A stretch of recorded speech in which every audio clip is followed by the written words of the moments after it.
Hi friends, இன்னைக்கு இன்னொரு சூப்பரான வெயிட் லாஸ் ரெசிபி தான் பார்க்க போகிறோம்.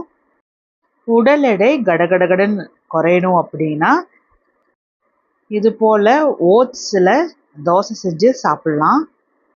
ஓட்ஸில் எப்போவுமே கஞ்சி செஞ்சு தான் சாப்பிட்டுட்ருக்கீங்களா?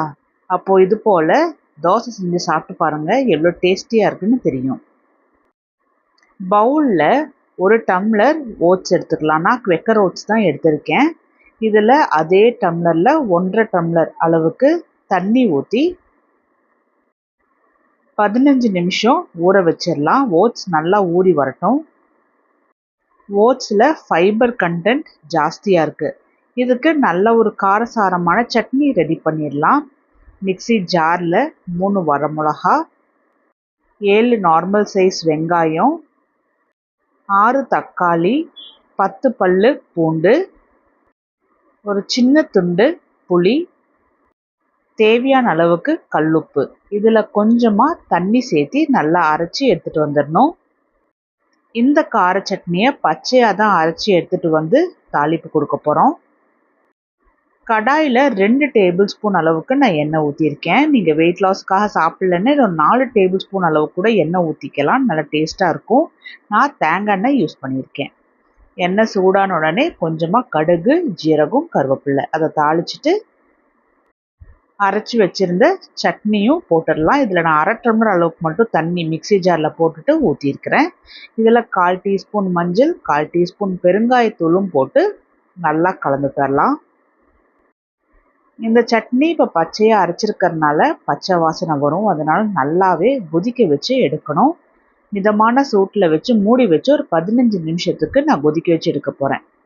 நம்ம கம்மியாக எண்ணெய் சேர்த்திருக்கிறதுனால எண்ணெய் பிரிஞ்சு வரத்துக்கு வாய்ப்பு கிடையாது.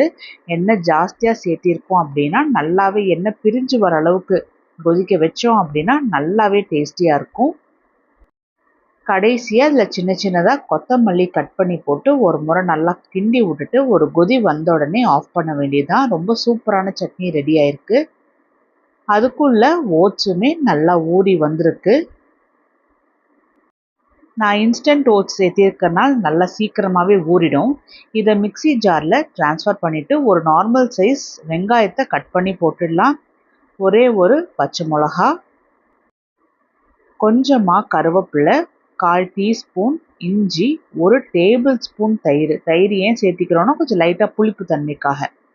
தேவையான அளவுக்கு கல்லுப்பும் போட்டு நல்லா அரைச்சி எடுத்துகிட்டு வந்து இன்னொரு பவுலில் மாற்றி வச்சிடலாம். கரண்டி வச்சு கலந்தோம் அப்படின்னா நல்ல ஒரு தோசை மாவு பதத்துக்கு இருக்குது. இப்படியே தோசை போட்டோம் அப்படின்னா சட்டியில் ஒட்டிக்கும் இல்லையா? அதனால இதில் நான் 2 டேபிள் ஸ்பூன் கம்பு மாவு தான் யூஸ் பண்ணுறேன். நீங்கள் கம்பு மாவுக்கு பதிலாக சோள மாவு யூஸ் பண்ணலாம், ராகி மாவு யூஸ் பண்ணலாம், கடலை மாவு யூஸ் பண்ணலாம். நம்மளோட சாய்ஸ் தான். நான் இன்றைக்கி கம்பு மாவு யூஸ் பண்ணியிருக்கேன். மாவு கட்டிகள் இல்லாமல் நல்லா இதையே கலந்து தரணும். நான் இன்றைக்கி நான்ஸ்டிக் டவாவில் தான் தோசை போடுறேன். ஒரே ஒரு குழிக்கரண்டி அளவுக்கு மட்டும் மாவு எடுத்து நல்லா நீட்டாக தேய்ச்சி விட்டுற போகிறேன். கொஞ்சம் மெல்லிசாக தேய்ச்சிக்குங்க, அப்போ தான் சீக்கிரமாக வெந்து வரும். இதில் கொஞ்சமாக தேங்காய் எண்ணெய் ஊற்றிக்கலாம். ஒரு பக்கம் நல்லா வெந்ததுக்கு அப்புறமா இன்னொரு பக்கம் திருப்பி போட்டுட்டு இன்னொரு பக்கமும் வெந்த உடனே பாருங்கள், சூப்பராக தோசை ரெடி ஆயிடுச்சு. ஓட்ஸில் ரொம்ப சூப்பராக ஒரு ஹெல்த்தியான தோசை.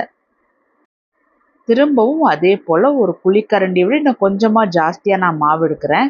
ஆனால் இந்த மாவு பார்த்திங்கன்னா இந்த அளவுக்கு மாவு எடுத்தோம் அப்படின்னா ரொம்ப திக்காக இருக்கும் இல்லையா? அப்போ எடுக்கிறது கொஞ்சம் கஷ்டமாக தான் இருக்கும். உங்களுக்கு மெல்லிசாக வேணும் அப்படின்னா மாவு கம்மியாக ஊற்றி மெல்லிசாக போட்டுக்கோங்க. நான் இதை ரெடி பண்ணி வச்சுருந்த கார சட்னியோட தான் சாப்பிட போகிறேன். நீங்களும் இதே போல் ஓட்ஸ் தோசை செஞ்சு பார்த்துட்டு எப்படி வந்துச்சுன்னு சொல்லுங்கள்.